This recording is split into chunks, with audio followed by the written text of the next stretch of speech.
Rebonjour, dimanche en politique suite, le gouvernement de François Bayrou ne tient qu'à un fil, mais pour l'instant il tient, grâce à la bienveillance jusque-là du Parti Socialiste. Mais la patience a peut-être ses limites, à moins que personne n'ait intérêt à une dissolution dans un paysage politique morcelé, à gauche. Les socialistes vont devoir choisir qui conduira leur destinée d'ici 3 mois. L'actuel numéro 1 est sur les rangs pour remplir, mais il a des concurrents. On reçoit ce numéro 1, Olivier Faure, bonjour. Bonjour. Vous êtes premier secrétaire du Parti Socialiste, député de Seine-et-Marne. On va parler d'un autre homme, Donald Trump. Ça fait 2 mois qu'il est arrivé au pouvoir aux États-Unis. Ses décisions secouent le monde entier. Et aux États-Unis, les anti-Trump s'inquiètent. Hier, dans plusieurs grandes villes, des milliers de personnes ont manifesté, New York, Washington, Los Angeles, y compris sous les fenêtres donc, de la Maison-Blanche. Des rassemblements d'ampleur pour protester contre les coupes dans les aides sociales, l'éducation, la recherche. En France, c'est une autre décision de Donald Trump qui fait beaucoup parler. C'est celle d'augmenter les droits de douane de 10%, puis de 20% sur les produits européens. François Bayrou, dans Aujourd'hui en France le Parisien, estime que ça peut avoir des conséquences énormes sur l'emploi, l'économie, les finances. Est-ce que vous partagez ces craintes ? Bon, d'abord, je veux commenter ce que vous venez de dire. Vous avez montré des images de manifestants par dizaines de milliers, par centaines de milliers, qui, à travers les rues des États-Unis, ont cherché à dire leur désaccord avec Donald Trump. C'est dire que Donald Trump n'est pas les États-Unis. Et c'est aussi rappeler qu'il n'a pas été élu par 100% des Américains. Et qu'il y a aujourd'hui une contestation qui monte aussi de ce pays parce qu'ils comprennent que la politique de Donald Trump va d'abord avoir des conséquences sur eux-mêmes. Vous venez de parler à l'instant des dégâts que pourraient produire les décisions commerciales prises par Donald Trump. Mais elles vont commencer par impacter les Américains eux-mêmes. Parce que les droits de douane qui vont augmenter de 20% pour les produits européens, mais ils vont être 20% plus chers pour les Américains qui devront les acheter. Et 40% si c'est des produits chinois, il y en a beaucoup aux États-Unis. Il a parlé de jour de la libération, c'est un jour de l'inflation qui va commencer aux États-Unis. Alors aux États-Unis, pour la France maintenant, est-ce que vous partagez les craintes du Premier ministre ? Je partage ces craintes évidemment, comme tout le monde. Ce n'est pas très original de dire qu'aujourd'hui, la guerre commerciale entamée par les États-Unis va avoir des conséquences sur le monde entier. Et que nous devons réagir, nous devons riposter. Nous ne pouvons pas rester à considérer que quand Donald Trump se met en fait à signer des décrets, à ne plus savoir qu'en faire, eh bien nous devons nous simplement enregistrer. Et donc il faut une réponse qui soit une réponse concertée avec l'ensemble des Européens, qui ne peut pas se limiter à être des sanctions à notre tour sur les produits américains, mais aussi enfin réfléchir à la réindustrialisation de l'Europe, parce que nous ne pouvons pas dépendre en permanence de la Chine pour les produits sanitaires, des États-Unis pour tout ce qui est technologique. Nous devons avoir notre propre capacité industrielle en Europe. Alors à ce propos, au-delà des conséquences financières, il y a les conséquences très concrètes pour les entreprises françaises qui craignent de voir disparaître des marchés importants. Mes chers compatriotes, c'est le jour de la libération. Vous savez, vous pensez que l'Union européenne est très amicale. Ils nous arnaquent, c'est tellement triste à voir, c'est tellement pathétique. 20% de taxes pour les produits importés de l'Union européenne. C'est une très très mauvaise nouvelle, évidemment, très mauvaise nouvelle. Et du jour au lendemain, arbitraire, j'allais dire quelque part sans préavis, et puis pour quelle durée, pour combien de temps ? Avec des taxes, on peut penser que ça pourrait augmenter de 15 à 20 $. Est-ce que les Américains seront encore capables de mettre la main au portefeuille ? Ça sera l'avenir qui nous le dira. La décision qui a été annoncée cette nuit est une décision brutale et infondée. Je pense que ce qui est important, et c'est tout le travail qu'il faut faire par filière, que les investissements à venir ou que les investissements annoncés ces dernières semaines, ils soient un temps suspendus tant qu'on n'a pas clarifié les choses avec les États-Unis d'Amérique. L'ensemble de la nation doit être derrière ces entreprises. Il faut aussi que les entreprises qui ont la capacité d'investir aux États-Unis puissent potentiellement repousser leurs investissements, parce qu'il y a aussi un sujet de patriotisme français et européen. La Franche-Comté est exportatrice de matières premières comme l'acier et l'aluminium. Elle fabrique également des moteurs et des turbines pour les centrales nucléaires. Des sous-traitants qui travaillent pour des grands groupes étrangers, eux peuvent être touchés. Et le seront parce que ces surtaxes vont faire que leurs produits vont augmenter. Dans le domaine agricole, dans le domaine viticole, dans le domaine des spiritueux, il y a des dizaines de milliers d'emplois qui sont menacés. Nous nous préparons maintenant à d'autres contre-mesures pour protéger nos intérêts et nos entreprises si les négociations échouent. Olivier Faure, tout à l'heure, vous avez parlé de la nécessité d'une réponse concertée, d'une réponse européenne. Mais vous pensez vraiment que tous les pays européens ont les mêmes intérêts? Il y a peut-être des pays européens qui voudront contourner, histoire, par exemple, pour les Allemands de vendre leurs voitures, pour d'autres, je ne sais pas. Mais c'est le risque. Mais ce que je dis, c'est que après avoir tellement vanté la souveraineté européenne, nous devons enfin chercher à comprendre ce que cela recouvre. Est-ce que vous croyez vraiment que nous allons devoir, toute notre vie, toujours dépendre des États-Unis, de la Chine, de la Russie? C'est en réalité un problème existentiel qui nous est posé. Et d'une certaine façon, on ne va pas remercier Donald Trump de nous en faire prendre conscience.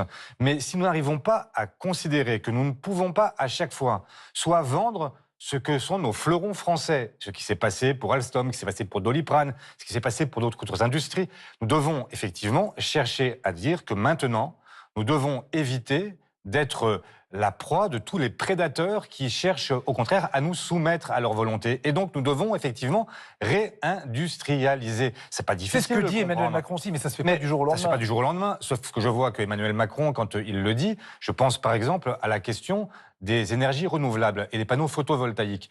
Que ne fait-on quand on a des entreprises françaises qui sont les dernières à produire des panneaux photovoltaïques, qui sont abandonnées à leur triste sort et qui, en fait, se voient tellement concurrencées par le marché chinois, par exemple, qu'elles sont obligées de fermer boutique. C'est ça qui, moi, m'indigne. C'est que nous devons aujourd'hui être de ceux qui conduisons de nouvelles odyssées industrielles européenne permettant aux Européens de ne dépendre de personne. Alors en attendant, Emmanuel Macron, il veut entamer un bras de fer avec Donald Trump et il demande aux entreprises françaises de geler tout investissement vers les États-Unis.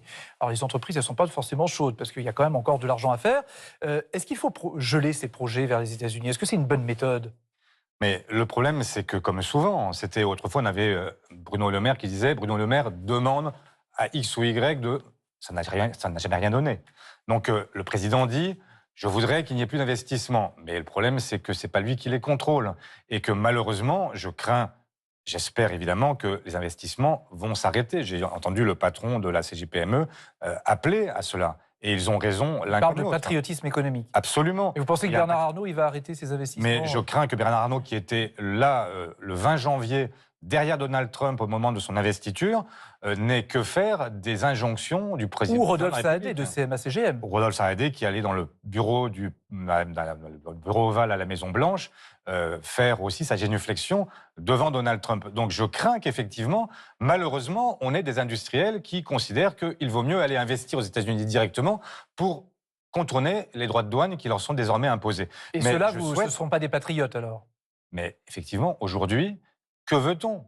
Ce ne sont pas des patriotes, mais à qui doivent-ils est-ce que ce sont des patriotes, ces chefs d'entreprise qui font du commerce? Eh bien, nous verrons s'ils le sont. Moi, j'appelle effectivement un patriotisme à la fois économique, ne pas investir quand nous sommes nous-mêmes attaqués par les États-Unis de Trump, mais aussi patriotisme fiscal quand il s'agit aussi de se demander, peut-être y viendra-t-on dans le débat entre nous, mais quand il faut se demander comment est-ce qu'on va désormais financer l'effort de défense, le modèle social, etc. Justement, parce que le Premier ministre, aujourd'hui, dans la presse, rappelle que l'ambition, malgré tous ces risques, c'est de réduire les dépenses publiques. Alors, il dit, dans un premier temps, ce qui se passe avec les droits de douane, ça peut coûter cher aux entreprises et on risque de perdre de la croissance et donc de l'argent, mais il faudra, dans le même temps, réduire les dépenses publiques. Est-ce que vous le soutenez là-dessus? Mais je vois bien qu'il y a une tentation... pour les libéraux, de toujours utiliser n'importe quel événement, n'importe quelle circonstance, pour toujours aller dans le même sens, c'est-à-dire réduire les droits des Françaises et des Français. Je vois que cette semaine, je ne sais pas si... Vous pensez que François Bayrou prend prétexte des oui, je le pense. Américains? Mais je pense qu'il prend prétexte de tout, de l'effort de défense nécessaire, maintenant de la politique de Trump. Et je vois que cette semaine, un de vos confrères a annoncé que se préparait dans le secret de Matignon, une nouvelle réforme de l'assurance chômage. Mais vraiment, est-ce qu'on est prêt à sacrifier l'ensemble de ce que nous avons conquis pendant plus d'un demi-siècle pour pouvoir arriver à une espèce de loi de la jungle? La réalité, quelle est-elle? C'est que nous défendons un modèle. Quand nous nous battons contre Trump, d'un côté, à l'ouest, contre Poutine, à l'est, qu'est-ce que nous défendons? Est-ce que nous défendons simplement des frontières, simplement une histoire, un patrimoine, ou est-ce que nous défendons aussi un modèle social, un modèle écologique, un modèle démocratique? Je prétends que nous défendons les trois, un modèle social, écologique et démocratique. Et c'est la raison pour laquelle je suis à côté de toutes celles et ceux qui, patriotes, se battent pour défendre notre souveraineté. Mais au-delà de ça, ce que fait Donald Trump, c'est la fin d'une certaine mondialisation que la gauche critiquait justement. la mondialisation. Donc est-ce que quelque part, il n'est pas en train de mettre fin à un système que vous dénonciez? Il est en train tout simplement de dire que la mondialisation heureuse, telle qu'elle nous avait été vantée dans les années 80-90 par les libéraux, ça ne fonctionne pas. Et que c'est toujours soumis aux aléas, et notamment d'une élection présidentielle américaine. Et donc, ce que je vous ai dit et que je vous répète, c'est que moi, je ne vous parle pas de mondialisation, je vous parle d'une Europe souveraine. Je vous parle d'une Europe qui serait capable, enfin, de subvenir à ses propres besoins, qui ne sous-traite pas à l'autre bout du monde ce qu'elle ne sait plus faire dans ses propres frontières. Comment peut-on accepter encore longtemps que quand on manque de masques, quand on manque d'oxygène, quand on manque de Doliprane, quand on manque... Mais à quel moment sera-t-on enfin conscient de ce que nous demandent les Français et les Européens de manière générale? Ils nous demandent à être autosuffisants. On va en revenir à l'actualité politique de ce dimanche. La condamnation de Marine Le Pen à 5 ans d'inéligibilité dans le procès des assistants parlementaires européens. Cet après-midi, le RN organise un meeting de soutien à la présidente du parti, tout près de l'Assemblée nationale. Et parallèlement, une partie de la gauche, la France Insoumise, les écologistes et plusieurs syndicats d'étudiants, par exemple, appellent à un rassemblement contre l'extrême droite. Et pour l'État de droit, place de la République, initiative à laquelle ne se joint pas le PS. Alors justement, d'abord, on va commencer par ça. Parce que le PS ne sera pas cet après-midi place de la République aux côtés, par exemple, de LFI, des écologistes ou des syndicats d'étudiants, parce qu'il y a eu différents arguments. Ça serait faire de la pub à Marine Le Pen, ce serait la victimiser, c'est pas le bon moment. Bon, est-ce qu'au bout du compte, vous n'êtes pas en train de diviser la gauche? Non, bien sûr que non. Ce que je souhaite, et la raison, je me suis posé la question d'une manifestation ce dimanche. Et nous avons consulté les syndicats, notamment de magistrats, pour savoir quel était, selon eux, le bon point de vue. Ce qu'ils nous ont dit, c'est qu'ils ne voulaient pas qu'il y ait, d'une certaine façon, une opposition entre une extrême droite qui manifeste contre une décision de justice et donner le sentiment que c'est la gauche qui défend cette même décision. Mais d'accord, mais ça c'est... Il n'y a pas d'opposition entre la droite... Mais ça c'est les syndicats de magistrats qui... Vous êtes les responsables politiques. Est-ce que face au RN, il n'y a pas un débat, un combat politique à mener? Sur cette question-là, il n'y a pas d'opposition entre la droite et la gauche. Il y a un débat. Non, mais est-ce qu'il n'y a pas un combat politique à mener? Ceux qui défendent l'indépendance de la justice et ceux qui ne la défendent pas. D'accord, mais il y a peut-être aussi un combat politique. La semaine prochaine, il y aura une manifestation à l'appel des syndicats, à l'appel des ONG, à l'appel des associations, et nous nous y participerons, nous nous y joindrons. Quelle est la différence? Mais la différence, c'est que ça n'est pas une initiative politique, c'est une initiative qui vient de la société civile. C'est ça qui vous gêne. En fait, c'est une initiative de la France Insoumise et des écologistes, c'est ça qui vous gêne? Mais pas du tout, j'aurais pu moi-même appeler aussi. Mais vous ne l'avez pas fait. Mais je ne l'ai pas fait parce que justement, je ne veux pas donner le sentiment, donner prétexte à Marine Le Pen cet après-midi pour dire, vous avez d'un côté la gauche qui défend les magistrats et de l'autre, vous avez la droite et l'extrême droite qui s'en méfient. Non, il n'y a pas cette question-là qui est posée. Oui, c'est mais quand... la France dans son entièreté qui dit, quand il y a une décision de justice, elle doit être respectée. Voilà. Le RN dira quand même que c'est des partis de gauche, les syndicats de gauche, etc. Mais le RN dira ce qu'il voudra. Moi, je dirais ce que je veux aussi. C'est-à-dire que je ne défends pas une décision. J'avais dit, avant que cette décision soit prise, que je respecterais cette décision, qu'elle soit positive pour Marine Le Pen ou qu'elle soit négative. Et une fois la décision prise, j'ai tenu ma parole. Et ce que j'ai fait, c'est que j'ai dit que je ne critique pas cette décision de justice, qui est largement argumentée, qui fait suite à 10 années de procédure, pendant laquelle, entendez-moi bien, il y a eu 45 recours de Marine Le Pen, des manœuvres dilatoires, et donc elle aurait pu déjà être interdite d'élection présidentielle en 2017 et en 2022. Donc vous appelez à défiler, à manifester le 12 avril, c'est-à-dire samedi Absolument. prochain. Mais du côté des macronistes, eux, ils ont moins d'état d'âme. Parce que le meeting qui était prévu depuis longtemps de Gabriel Attal, notamment aujourd'hui, Cité du Cinéma à Saint-Denis, ils disent maintenant ça va être un meeting pour la défense de la démocratie. Ils vont plus loin que vous, là? Ils vont plus loin que vous. Ils y sont aujourd'hui. Ils disent aujourd'hui, il faut être face au RN. Aujourd'hui, pas demain, pas dans une semaine.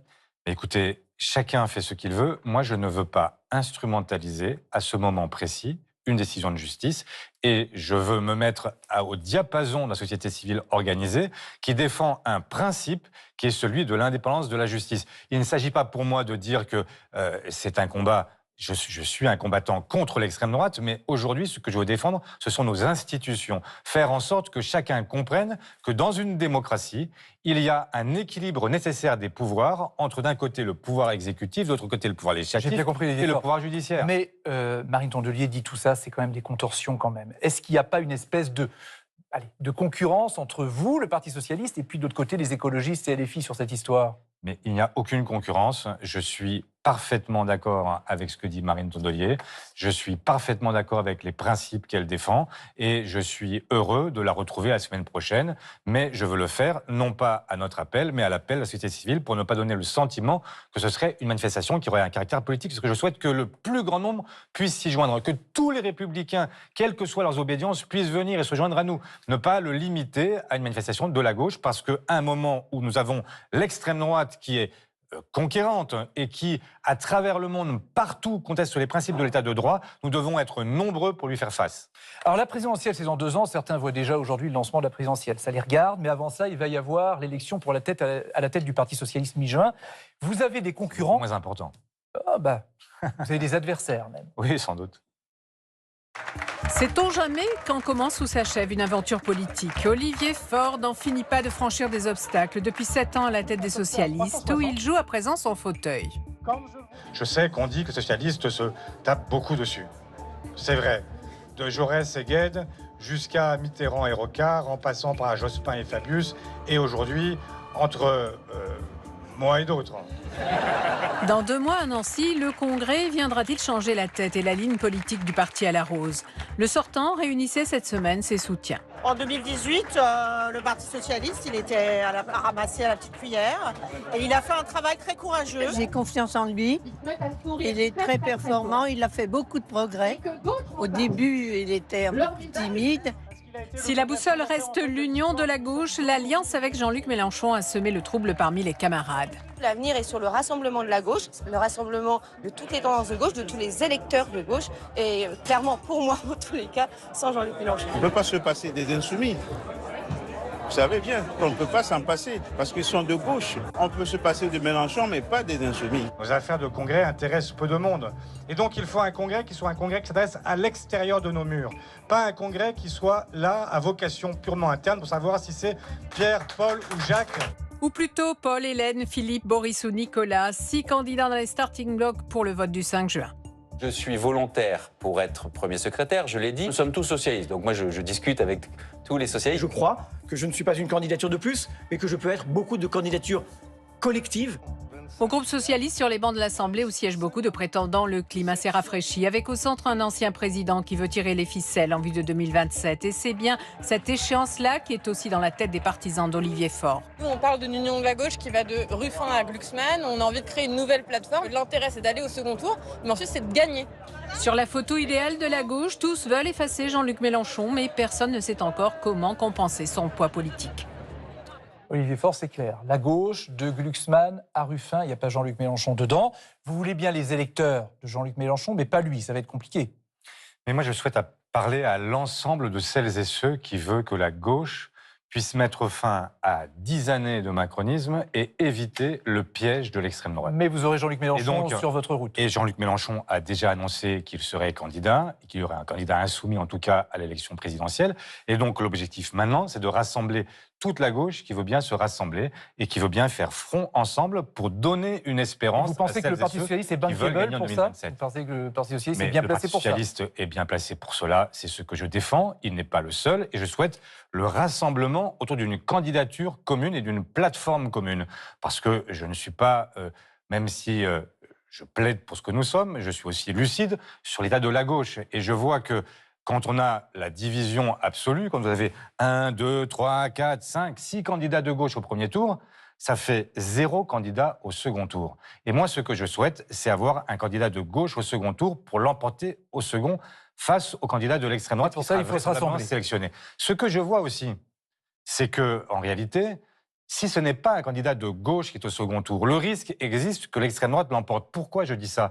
Parce que ce qu'a fait Emmanuel Macron après la victoire du Front populaire le 7 juillet dernier, c'est qu'il a nommé d'abord M. Barnier puis M. Bayrou. Et vous avez toute une série de gens à gauche qui aujourd'hui disent « mais moi je n'irai plus au secours de gens qui, à chaque fois qu'on leur donne la main, eh bien, ils se retrouvent en réalité à réduire nos droits. » Et tout ce qu'on a dit précédemment dans la discussion que nous avions eue ensemble, eh bien, pèse aujourd'hui sur les consciences. Si vous baissez l'assurance chômage, si vous profitez de chaque instant pour baisser le modèle social français, eh bien forcément, ces gens-là, ils ne sont plus prêts à voter pour vous contre l'extrême droite, dont ils finissent par penser que c'est un moindre mal ou que en tout cas que ce n'est pas pire Entre que ce qu'ils connaissent parenthèses, déjà. si Marine Le Pen était inéligible en 2027, ça rebattrait les cartes? Ça rebattrait les cartes à l'extrême droite, vous voulez dire? Non, mais pour l'ensemble du paysage politique? Je ne sais pas. Moi, ce que je vois, c'est que l'extrême droite, elle est très puissante aujourd'hui. Elle fait plus de 40%. Dans les sondages? Dans les sondages, oui. Mais enfin, malgré tout, même dans les élections européennes, puis dans les élections législatives, je vois que l'extrême droite est à un niveau qui est historique. Donc Marine Le Pen inéligible ou pas, ça ne changera rien pour vous? Je crains que malheureusement le combat ne soit pas plus simple. Et donc je ne voudrais pas que, au nom du fait que peut-être elle ne sera pas la candidate, on se repose sur nos lauriers et que tout le monde se dise alors je suis candidat. Parce que le bal des égos, ça suffit. Il y a un moment où, dans une période historique comme celle que nous vivons, historique, où nous avons des menaces à l'Est, à l'Ouest, dans notre propre pays, nous ne pouvons pas être de ceux qui, nous-mêmes, nous comportons comme si tout était indifférent et que tout le monde pouvait, d'un seul coup, satisfaire ses propres envies. En reparler avec Laurence Perron, journaliste politique à France Inter, qui est avec nous aujourd'hui. Rebonjour Laurence. Rebonjour Francis, on va bonjour Olivier. parler à la fois de la présidentielle, mais avant, on revient sur le congrès. Oui, et vous parliez de bal des égos. Alors, on a envie de vous renvoyer aussi à votre congrès. L'un de vos concurrents est Boris Vallaud, le président des députés PS. Est-ce que vous avez été étonné qu'il pose sa candidature? Bon, écoutez, surpris, oui. Maintenant, c'est un acte qu'il a posé. Je comprends aussi que chacun ait envie de faire valoir ce qu'il est, ses ambitions, ses projets, et ça n'est pas... Qu'est-ce qu'il vous reproche en réalité? Parce que vous travaillez ensemble depuis 7 ans. Il a été celui qui a écrit le programme présidentiel de 2022. Pourquoi? Qu'est-ce qui lui a pris à Boris Vallaud? Posez-lui la question. Moi, je ne suis pas là pour prendre la parole au nom de celles et ceux qui ont déposé des contributions.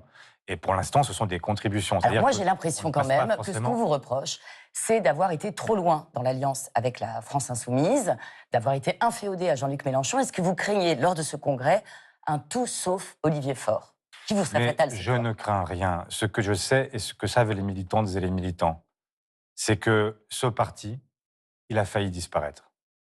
Il a failli disparaître à plusieurs reprises. Est-ce que vous craignez qu'il disparaisse à nouveau? Et que si je n'avais pas pris ces décisions, au nom de tous et pour tous, aujourd'hui, il n'y aurait pas de congrès.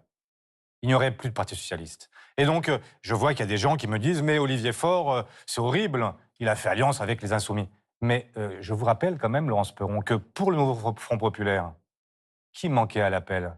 De François Hollande jusqu'à Carole Delga, tout le monde a accepté le Front populaire, tout le monde a adhéré au Front populaire, tout le monde a adopté son programme. Et donc, maintenant, venir me faire ce procès, je trouve ça parfois un peu fort. Sur la plateforme. La plateforme que vous espérez voir érigée pour la candidature à l'élection présidentielle, une plateforme qui permettrait aux gens de choisir de François Ruffin à Raphaël Glucksmann. Est-ce que vous considérez qu'on peut faire une élection présidentielle sans candidat socialiste et vous êtes prête à soutenir un François Ruffin ou un Raphaël Glucksmann? Moi, je souhaite que ce soit un candidat socialiste. Mais si je pose cela comme préalable, qui acceptera d'avoir un processus qui conduise à un candidat commun? Donc chacun a sa chance. Chacun doit pouvoir se dire qu'il est potentiellement ce candidat. François Ruffin, je vois ce matin, fait une interview dans la Tribune dimanche. Raphaël Glucksmann s'est signalé aussi pour être ce candidat-là à l'élection présidentielle. Il y en a beaucoup d'autres qui sont sur les rangs. Et vous aussi. Mais j'ai jamais dit ça. Et donc, non, mais vous ne pouvez pas vous exclure. Vous serez mais ce que je dis, c'est que le moment venu... Vous ne pouvez pas vous exclure. Il faudra... Je ne m'exclus pas, je n'exclus personne.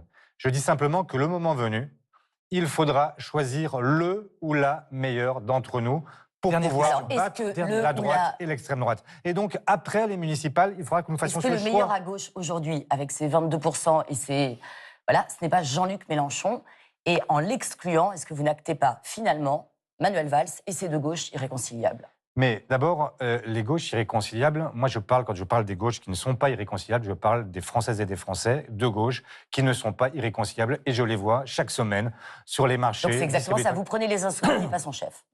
Mais je rappelle que son chef a déjà expliqué au mois de novembre ou décembre qu'il aurait un candidat insoumis à l'élection présidentielle avec son programme, tout son programme, et donc qui n'a pas laissé beaucoup de place à quoi que ce soit en termes d'accord avec les autres partis. Et moi, je refuse l'alignement sur Jean-Luc Mélenchon. C'est comme ça. Je ne veux pas, je suis Je comprends qu'il y ait des gens qui pensent différemment de moi, mais je n'accepte pas de m'aligner sur un chef qui s'imposerait à tous les autres. C'est comme ça. Et je ne suis pas d'accord avec lui sur ce qu'il dit sur l'état de droit. Je ne suis pas d'accord avec les positions qu'il prend cette semaine sur la question de la justice. Quand il parle de la destitution de Marine Le Pen, mais Marine Le Pen n'a pas été destituée. Qu'est-ce que c'est que cette invention ? C'est pour ça que vous ne manifestez pas aujourd'hui. Mais c'est l'une des raisons pour lesquelles... C'est pour ça que vous ne manifestez pas aujourd'hui. Pas seulement. Je dis simplement que moi, je ne suis pas d'accord avec cette idée. Il n'y a pas eu de destitution de Marine Le Pen et je ne suis pas d'accord pour dire qu'il n'y a pas de voie de recours pour Marine Le Pen. La preuve, c'est qu'il y aura même un appel qui aura lieu en 2026. Donc il faut arrêter avec cette idée que confirmez que c'est pour ça que vous ne manifestez pas. Une justice aux ordres, comme c'est le cas dans d'autres pays, dans des démocraties qui sont des démocraties illibérales ou dans des régimes qui sont des régimes autoritaires. Nous ne sommes pas, en France, dans un régime où la justice est aux mains du pouvoir. Mais la semaine prochaine, vous manifesterez quand même aux côtés des associations, des syndicats. Et de LFI. Mais de LFI, si LFI vient manifester, bien sûr. Merci Laurence. Un mot rapide pour la réforme de l'audiovisuel public qui va venir en débat la semaine prochaine. Le Parti socialiste est vent debout contre. Le gouvernement veut créer une maison mère qui chapeauterait France Télévisions et Radio France. La ministre de la Culture, Rachida Dati, veut que cette loi passe. Mais il y a eu des tensions et puis tout n'a pas été débattu. Est-ce que vous pensez aujourd'hui, est-ce que vous souhaitez même que le débat aille jusqu'au bout malgré tout ? Je pense que cette loi sur l'audiovisuel public n'est pas nécessaire. Et je pense même qu'elle est contre-productive.